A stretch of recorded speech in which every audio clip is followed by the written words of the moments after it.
Blocos de pedra que parecem cortados por máquinas modernas. Ângulos retos, encaixes em formato de H, superfícies tão lisas que alguns juram terem sido feitas a laser. Só que essas estruturas ficam num planalto andino, a quase 4.000 metros de altitude, e foram erguidas por uma civilização que não conhecia ferro, aço nem eletricidade.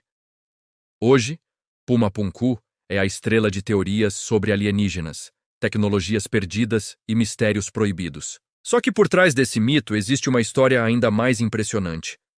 A de engenheiros andinos que fizeram o impossível só com pedra, bronze e muita técnica.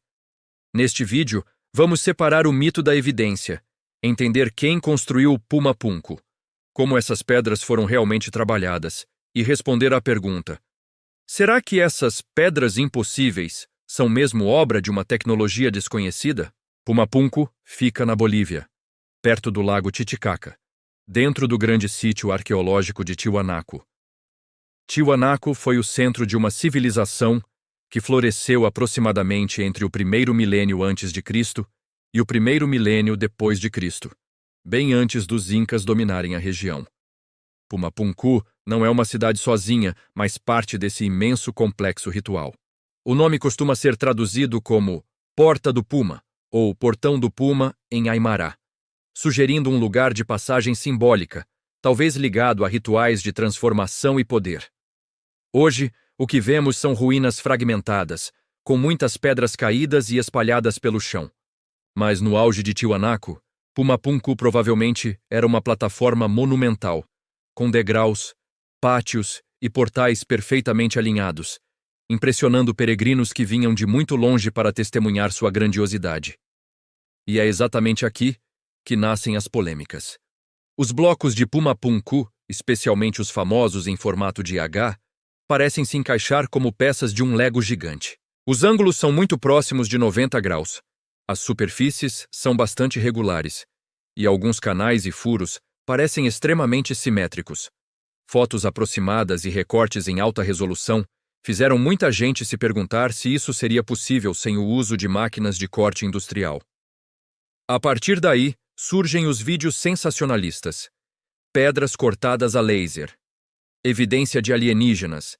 Civilização hipertecnológica desaparecida. Mas, antes de aceitar qualquer explicação extraordinária, vale a pena olhar o que a arqueologia e a engenharia realmente conseguem nos mostrar. Primeiro ponto. Do que essas pedras são feitas?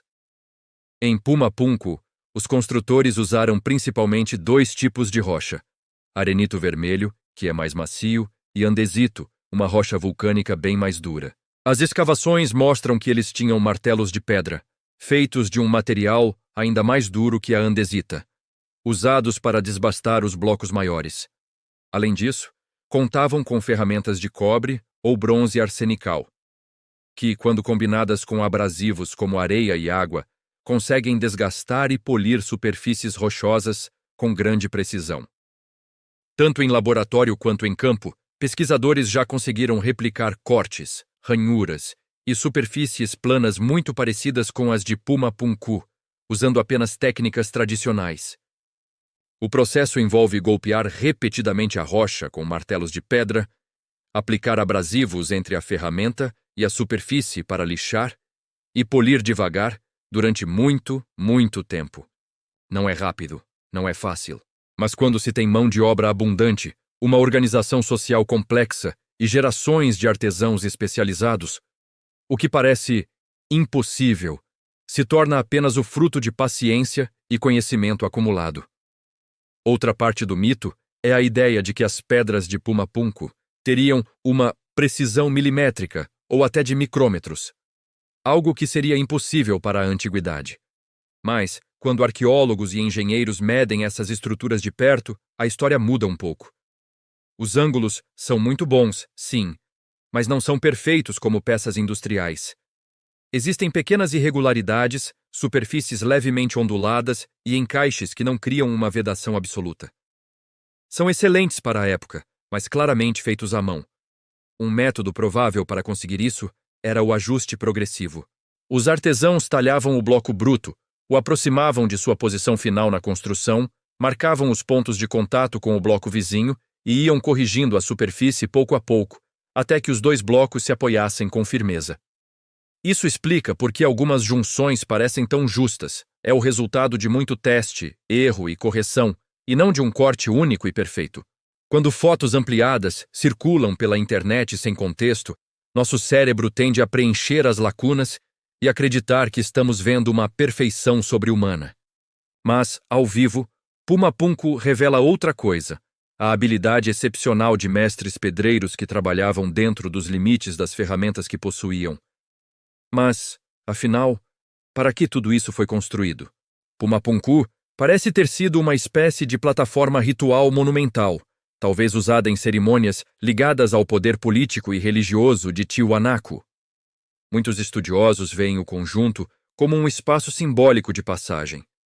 Do mundo humano para o mundo dos deuses, do plano terreno para o plano cósmico, os portais e degraus seriam cenários de procissões, sacrifícios, juramentos e celebrações ligadas à fertilidade e à ordem do universo.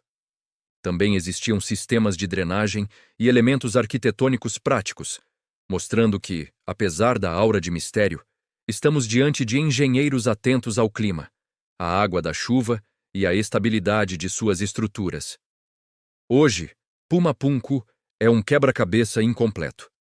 Terremotos, saques, o reaproveitamento de pedras na época colonial e até obras modernas alteraram profundamente o sítio arqueológico.